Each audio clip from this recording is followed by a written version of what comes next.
Welcome to Hope is Here. My name is Greg Horn, and we don't have a lot of repeat guests, but we've had a guy that's just been one of our most requested guests that people always enjoy. Say, man, I always have a smile on my face when I listen to this guy.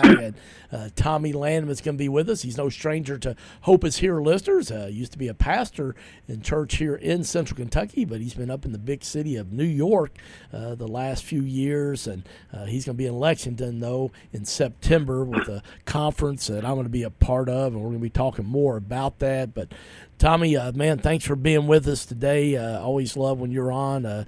My word is hope, and your word is enthusiasm. And in this world we're living in, man, we sometimes have to manufacture enthusiasm, don't we? That is very true, Greg. I appreciate you having me on the show. I enjoy it every time I'm on here. I love your audience and I love what you're doing. And so I appreciate any time I get a chance to be on here. But you are right. In the world that we're living in, especially in the past few months or weeks, we really need both hope and enthusiasm. Well, that's one of those things that we have to, like I said, be intentional. I remember when I was a college basketball coach at Western Kentucky University. That was one of the things that our head coach told us as coaching staff, that we had to bring a lot of enthusiasm each day. And I really didn't appreciate it as a young guy, but as I've gotten older now, I definitely do appreciate that. But today we're going to talk about part of your word, enthusiasm. You've got a great acronym for that, and one of the letters for that, the letter E. You just kind of start out of the gate with, I think, just a tremendous topic of embracing your weird. And when I first saw that, when I was preparing, we interviewed you a few years ago about this, I thought, man, this ought to be interesting. But as you talked about it, I just thought, well, I guess we're all a little weird. So what does that mean, though, to our listeners that maybe aren't familiar with your term, embracing your weird? Well, embrace your weird is the first of the 8 decisions that I believe people need to make in order to break out of the monotony of the mundane and the mediocre so they can break through to their enthusiasm zone. And embracing your weird simply means embracing the way God has made you. God has made each and every one of us unique. I forget who it was that said it. I think it might have been Gary Chapman or somebody that said, if two people are just alike, one of you's a waste. Which means, we're all different. We may have some similarities, but we're all different. We're not going to be just like our parents. We're not going to be just like our siblings. We're not going to be just like our coworkers or our classmates or even our friends. We are different. And the conflict becomes when we try to be like somebody else rather than just embracing who we are. So when I talk about embracing your weird, I am talking about simply embracing what is different and unique about you, because that's exactly how God made you. Well, I've talked about this before, but I just think, it's one of those things that it's just so easy to fall in this trap, and the enemy's so good at it. But sometimes instead of embracing our weird, our uniqueness, as you just talked about, we want to compare our weird to somebody else's, don't we? We do. Oftentimes we compare ourselves to each other. I love the passage of scripture in Galatians chapter 6 verses 4 and 5. It's from the Message translation. I love the way it words it. It says, "Make a careful exploration of who you are and the work you have been given, and then sink yourself into that." But then the very next line says, "Don't be impressed with yourself and don't compare yourself with others." It's not about comparing yourself with others. It's about embracing who you are. When we compare ourselves with others, one of two things happens. We either become prideful or we become depressed. If we compare ourselves to others and we think we're better than them, then we become prideful. If we compare ourselves to others and we think they're better than us, then we get depressed. And I think what God's word tells us is don't compare. We can learn from others, but don't compare yourself to others, because God made you unique and only you could be you. If you try to be somebody else, you're going to be second at best, but you could be number one at being you. Well, that's such a great point. I'm the oldest of four kids, and I've got a middle brother and sister that are twins, and he's an oncologist, just super smart. I mean, just brilliantly gifted with an amazing mind. And then my youngest brother is a great athlete and been a college basketball coach on the Division I level, as either a head coach or assistant coach for over 20 years. And sometimes I would compare, what I did or how much money I made or the way they did things versus mine. And man, I always just felt like I came up short, and it wasn't just because they're both taller than me, but it was just because that was the measuring stick that I used. But when I finally just accepted how God had wired me up, my uniqueness or weirdness, to use your term, I wasn't weird compared to them, even though I would do that. But man, when I accepted how God had made me up, there's just a lot of peace that came in my life. Have you found that with that in your life and with other people as you worked with them through the years? Since not only you're a pastor and an author, you're also doing a lot of life coaching. Right. Yeah, it creates inner conflict when we compare ourselves to others, or we try to be like others, or we try to, not that we don't grow, we grow and we become more of who God created us to be, but we're not trying to change to be like somebody else, because that causes inner conflict. And when we learn to simply embrace our weird, embrace the way God made us, it creates a sense of peace inside of us. And things just tend to work out a little better when we do that. Well, what are some of the best ways just to embrace your weird that you have found, Tommy?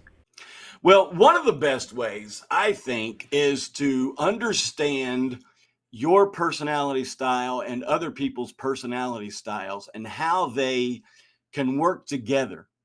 God created us all different with different personalities. You could go into a lot of other things, spiritual gifts, our abilities, our passions and stuff as well. Um, but I really think that it's so important to get an understanding, grasp the concept of what your personality style is and what other people's personality style may be, and how you can work that together.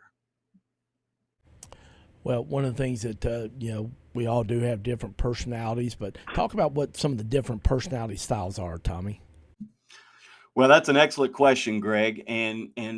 For thousands of years, as people have studied this, the predominant school of thought on this is that we have four dominant personality styles. Now, obviously, the human psyche is much more complex than four personality styles, but it does help us to group people and ourselves into a certain aspect, a certain concept, so that we can better understand ourselves. Now, you're not going to be, if you share a personality style with somebody, you're not going to be just like them, but you will have similarities with them.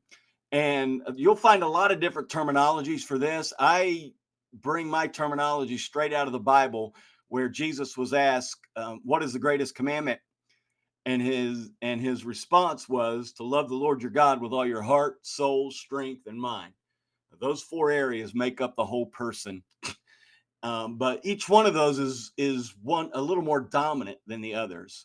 So you have your heart personality styles, and they are the security seeking personality. They're the ones, they want to know that there's enough money in the bank, their marriages are secure, their kids are safe, everything is just secure. They like that sense of knowing that things are in control.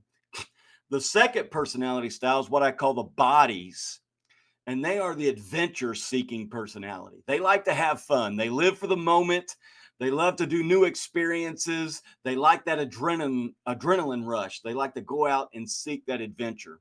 The third personality style is what I call the souls, and they are the identity seeking personality. They're the ones always trying to figure out who they are. And if they ever figure out who they are, they cease being who they are, because who they are is trying to find out who they are. It's just this lifelong journey that they go through of getting a deeper understanding of who they are and their purpose for being here on life, being here on earth. And the fourth is what I call the minds, and they are the knowledge seeking personalities. And they're the ones that when they are little kids and they get presents for Christmas, instead of playing with it, they take it apart to try to figure out how it works. They love to figure out how things work, and they carry that on into adulthood as well. Well, I'm sure some of our listeners, as they've heard you describe those different personality styles, okay, they're saying, well, Tommy, help me out. How can I discover my own personality style? Well, that's a great question, Greg. There's a number of surveys and tests that you could do online. They will use different terminologies. Some use colors, some use numbers. Mark Moore out in California uses just dogs. He's got, I think, a Saint Bernard and a Rottweiler and a Labrador and a puppy, to describe these four personality styles. Again, I use hearts, bodies, souls, and minds. You can find a lot of free surveys out there to discover this. I have a booklet on my website at theenthusiasmzone.com where you could take a personality style test on that if you get it. If anybody's interested, they could get in touch with me. I will send them a free digital copy. If you're listening to this broadcast and you're interested in that and you don't want to buy the booklet, I understand that. It's not that expensive. I think it's like $7 on my website. But if you just want it digitally and you can print it out yourself, I will send it to you for free. Well, hey, I can't beat that deal, free, and I think it's one of those things that when people understand how God has wired them, who their personality is, a lot of freedom comes in that, doesn't it, Tommy? Yeah, it is. It gives you a ton of freedom because you begin to realize that, just because I'm not just like my sibling or my parents or my friends, doesn't mean something's wrong with me.